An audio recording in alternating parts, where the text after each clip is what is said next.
Hi everyone, I will be installing Kali Linux on my computer on a separate drive without using a USB drive, DVD, or VM.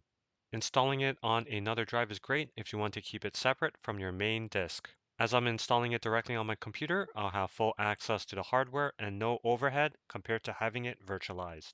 As seen here in disk management, I'll be installing it on my second drive here, which is an NVMe drive. According to the documentation, you'll need a minimum of 20 gigabytes of free space, and for the installation media, you'll need 800 megabytes. So I have here about 125 gigabytes free, so more than enough free space. So to get started, go to www.kali.org and then download and scroll down, Kali Linux x86_64, and going to download the net installer. Once downloaded, go into your downloads folder, click on the ISO image, hit enter, or right click and hit mount, open, and it's mounted onto the G drive.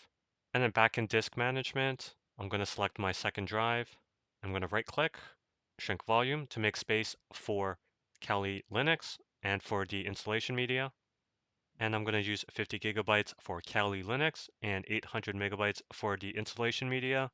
So in total, 50,800. Shrink. Next, select the unallocated space, right click, new simple volume. Next, and this will be 800 megabytes. This would be for the installation media. Next, next. Change the file system to FAT32, and I'll label it as Kali ISO. Next, finish.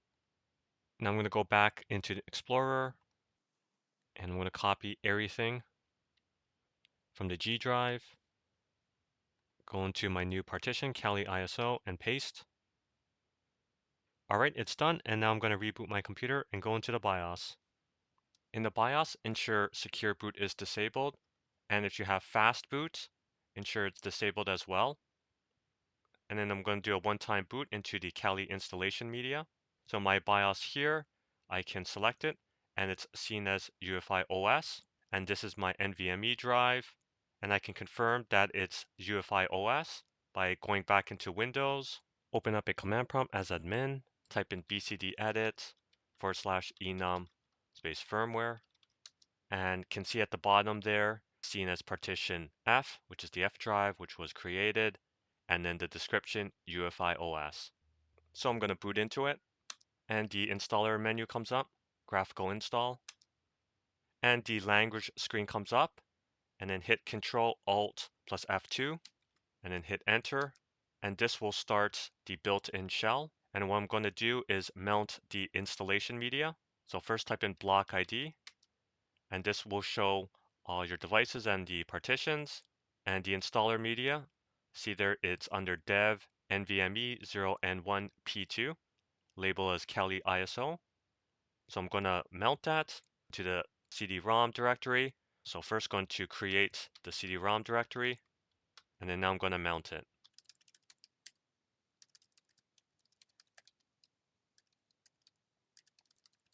Okay, it's been mounted, and now I'm going to go back into the installer, hit Control Alt plus F5, and then select the language, English, continue, location, continue, configure the keyboard, continue. All right, so I have two network interfaces, one wired and one for wireless. And if I go through wireless, enter in SSID manually, type it in, WPA2, and put in the passphrase. Put in your host name, and then put in your domain name. For me, I don't have one, leave it blank. And then the full name for the new user, and the username for the account. Put in the password, time zone, and then partition disks. I'm going to select manual. And here's my NVMe drive, and this is where I'm going to install Kali. And so I have my free space here.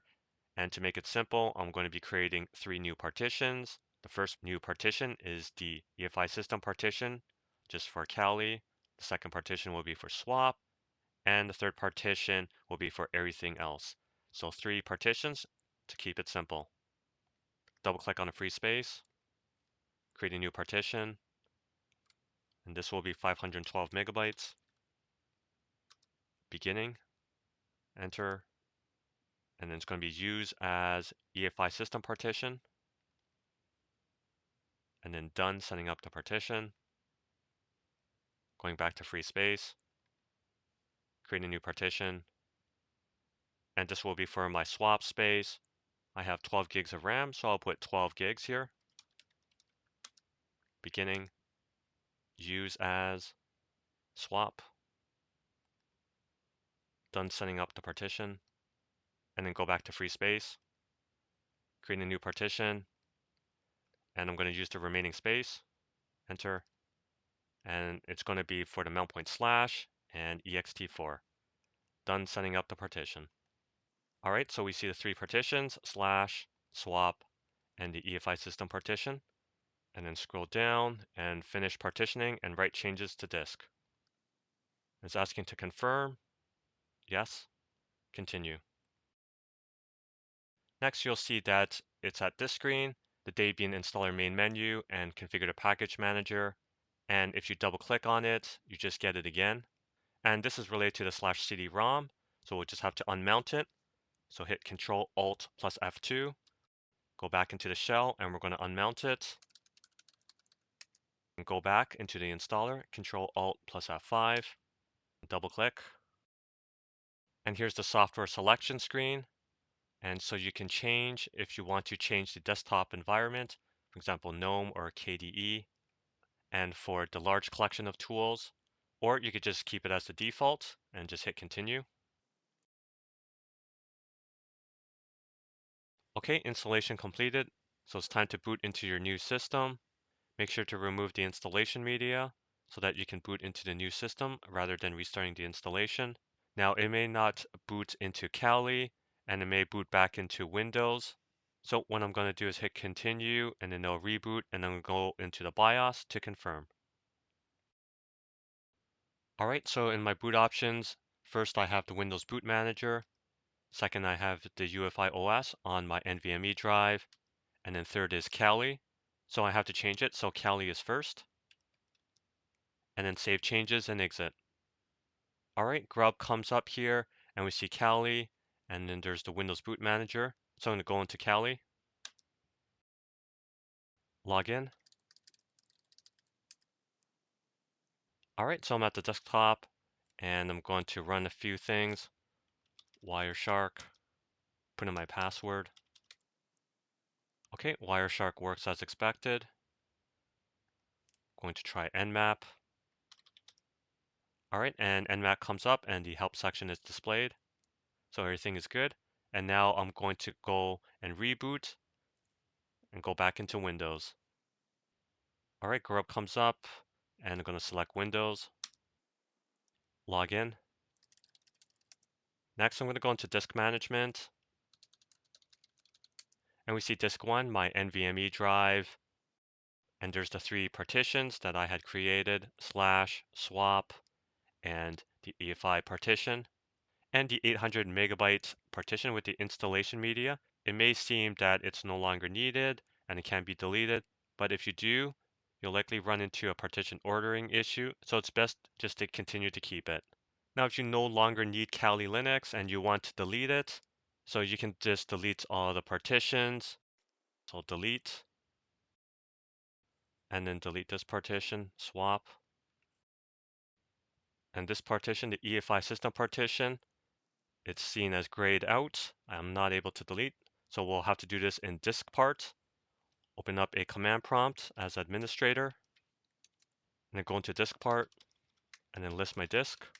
So it'll be disk number 1, list my partitions, and then it'll be selecting partition number 3, the 488 megabyte partition, then delete partition override, and then finally the Kali ISO partition. And now I can extend my D drive again. Next, next, finish. All right, so that's it. That's how you can install Kali Linux on a separate drive on your computer and also how you can remove it. I hope this video was useful and I thank you for watching. Bye now.